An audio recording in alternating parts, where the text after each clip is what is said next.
1,00,000 మంది శివభక్తులతో కలిసి మహారుద్రాక్ష పూజలో పాల్గొనండి. వెంటనే కాల్ చేసి మీ పేరును నమోదు చేసుకోండి. నమస్తే, welcome back to Suman TV. Present మనతో పాటు ఉన్నారు స్వర్ణకారుల అసోసియేషన్ లీడర్ దుబ్బాక కిషన్ రావు గారు. నమస్తే సార్. నమస్తే సార్, గోల్డ్ అండ్ సిల్వర్, బంగారం వెండి సంబంధించి మనం చాలా వీడియోలో మాట్లాడుకున్నాము. మంచి రెస్పాన్స్ వస్తుంది. అంటే చాలా డౌట్స్ క్లియర్ చేస్తున్నారు సార్. తెలియని డౌట్స్ కూడా చాలా మందికి ఇవి కన్ఫ్యూజన్ ఉంటాయి, డౌట్స్ ఉంటాయి అని చెప్పేసి కూడా మంచి కామెంట్స్ అయితే వస్తున్నాయి. అయితే ఈరోజు నేను కొన్ని ఇంపార్టెంట్ టాపిక్స్ తీసుకొచ్చాను. అందరికీ తెలిసిన విషయాలు ఇవన్నీ కూడా మళ్ళొక్కసారి మీ దగ్గర నుంచి అనమాట. ఎందుకంటే బంగారం ధరలు తగ్గుతూ వస్తున్నాయి కాబట్టి. సో ఏంటంటే చాలామంది పాత బంగారాన్ని అమ్మేసి అంటే కరిగించేసుకొని వేరే కొత్త నగ చేయించుకుందామని అనుకుంటా ఉంటారు. అలాంటి టైంలో ఏమవుతుందంటే నగ అమ్మినప్పుడు వాళ్ళు అనుకున్నటువంటి రేట్ రాదు, వాళ్ళకి రాకుండా చాలా నష్టపోతూ ఉంటారు కొంతమంది. సో మనం పాత బంగారాన్ని అమ్మినప్పుడు జరిగే మోసాలు ఏంటి, ఎలాంటి జాగ్రత్తలు తీసుకోవాలి, ఒక్కసారి వివరంగా. పాత వస్తువుల గురించి మాట్లాడుతున్నప్పుడు ఇప్పుడంటే 10 ఏళ్ల నుంచి పెద్ద పెద్ద షోరూమ్స్ వచ్చాయి. వాళ్ళు కమర్షియల్గా వాళ్ళు ఏమేమి చేస్తున్నారో అన్ని ఇంటర్వ్యూస్లలో అందరూ బయట పెడుతూనే ఉన్నారు. నేను ఒక్కడే కాదు, చాలామంది కూడా బయట పెడతారు. కాకపోతే దానికంటే ముందు వస్తువులన్నీ కూడా షోరూమ్లు లేకుండేది నమ్మకమైన స్వర్ణకారుల దగ్గరే. అప్పుడు 95% ప్యూరిటీతో ఆభరణాలు చేసేవారు. వస్తువులన్నీ ఎల్లోయిష్గా ఉండేవి.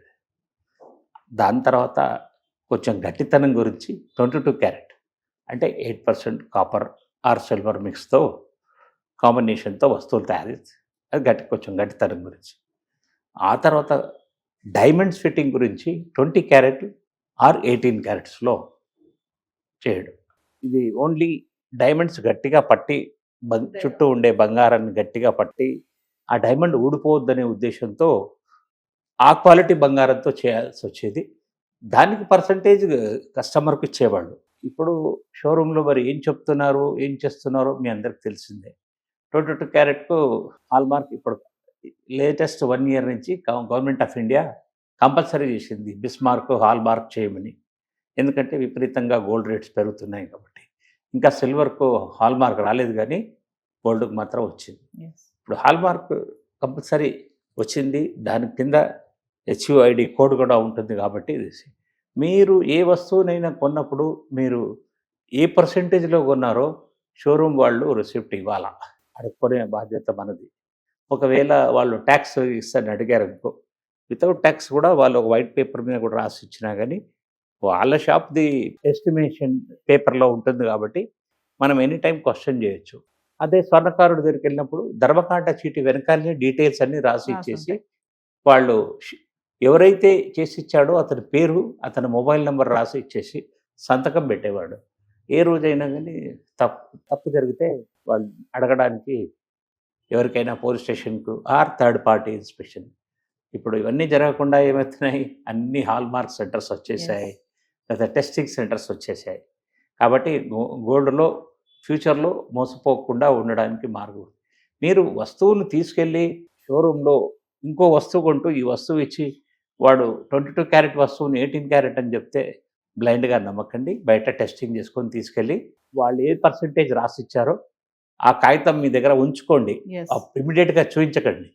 వాళ్ళు తప్పు చెప్తే అప్పుడు చెప్పి చూపించి మనం ఫుల్ క్లెయిమ్ చేయొచ్చు.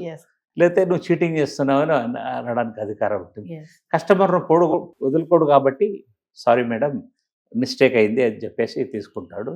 లెక్కలో మనకు సరిపోతుంది. అంటే ఓల్డ్ గోల్డ్ మనం ఎక్స్చేంజ్ చేసేటప్పుడు దాంట్లో ఇతను GST, ఆ కరిగించే ఖర్చులు, ఆ మేకింగ్ ఛార్జెస్ ఇవన్నీ కూడా వేసిస్తారా? ఏమి ఉండవు. మీకు ఓల్డ్ గోల్డ్ మీకు ఎక్స్చేంజ్కి పోతున్నప్పుడు 1% కూడా ట్యాక్స్ ఉండదు.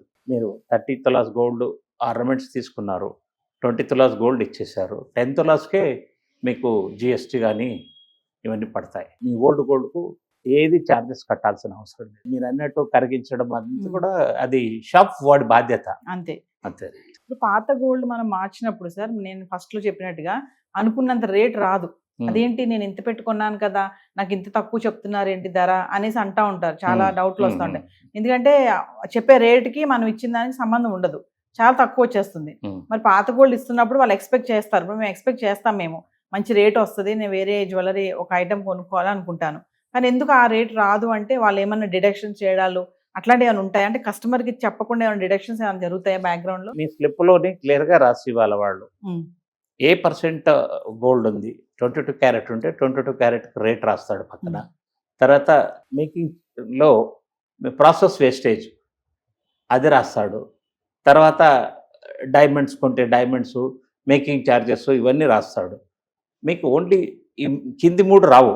ఓన్లీ గోల్డ్ రేట్ ఏ పర్సెంటేజ్లో ఉందని చెప్పాడు, దానికి ఏమి రేట్ ఇచ్చాడు, ఆ పర్సెంటేజ్కు అదే షోరూమ్ బాడీ ఇవ్వాలా లేకపోతే ఏ షోరూమ్ బాడీని ఇవ్వాల్సి వస్తుంది. అంటే షాప్ కి కూడా డిఫరెన్షియేషన్ ఉంటుందా సార్? అంటే ఒక షాప్ లో చెప్పిన రేటు ఇంకో షాప్ లో మళ్ళీ తక్కువ ఉండడము, ఇంకో షాప్ లో ఎక్కువ ఉండడం, ఇలా కూడా ఉంటుందా?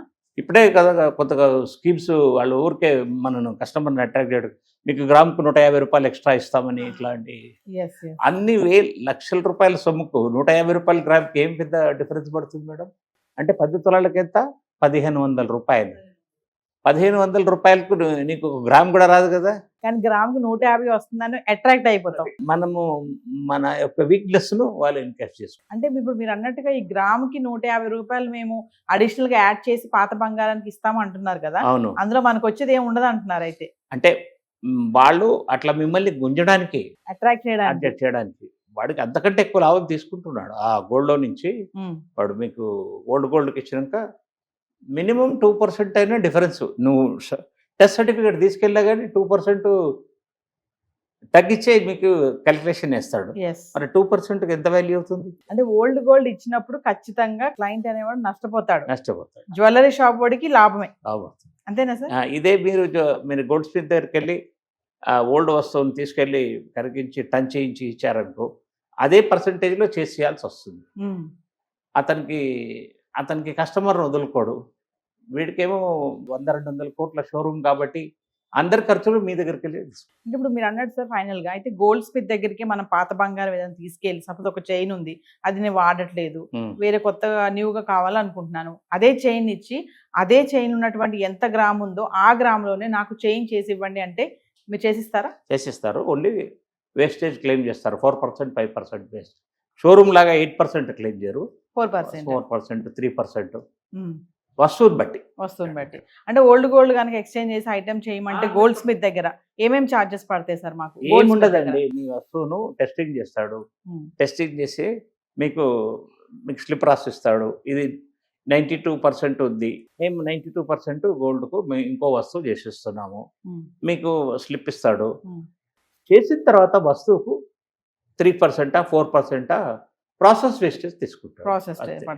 మేకింగ్ ఛార్జ్ కూడా ఈ రోజుల్లో అడగడం లేదు. సార్ ఒక ఎగ్జాంపుల్ చెప్పండి. సపోజ్ ఇప్పుడు 5 గ్రాములు ఉంది, 5 గ్రాములు చైన్ పాతది ఉంది నాది, నేను 5 గ్రాముల చైన్ మీకు ఇచ్చాను, మీరు నాకు అదే వెయిట్ లో చేయాలని అంటే 96 పాయింట్ ఉంది, అది మంచిగా హాల్ మార్క్ ఉంది, ఎంత పర్సెంట్ నాకు వేస్తారు మీరు? మీకు 92% గోల్డ్స్ ఇచ్చేస్తాము.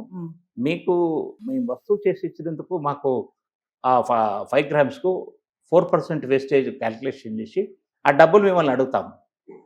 దాన్ని ఈక్వల్ టు 4% ఇంటూ ఈ రోజు రేట్లో ఎంత వస్తుందో ఆ రొటేషన్ ఇస్తాం. 22 క్యారెట్, 24 క్యారెట్ కాదు, 22 క్యారెట్స్ అంతే. మనం 22 క్యారెట్స్ ఇస్తే 22 క్యారెట్స్. కాకపోతే స్టోర్స్ కి కంపేర్ చేస్తే గోల్డ్ స్మిత్ దగ్గర చేయించుకుంటే ఇక్కడ నష్టపోయే తక్కువ ఉంటుంది. వాళ్ళు ఏదో విధంగా మీ దగ్గర నుంచి ఒక ఇంకా ఎక్స్ట్రా 2-3% ఎక్కువ గుంజేస్తారు.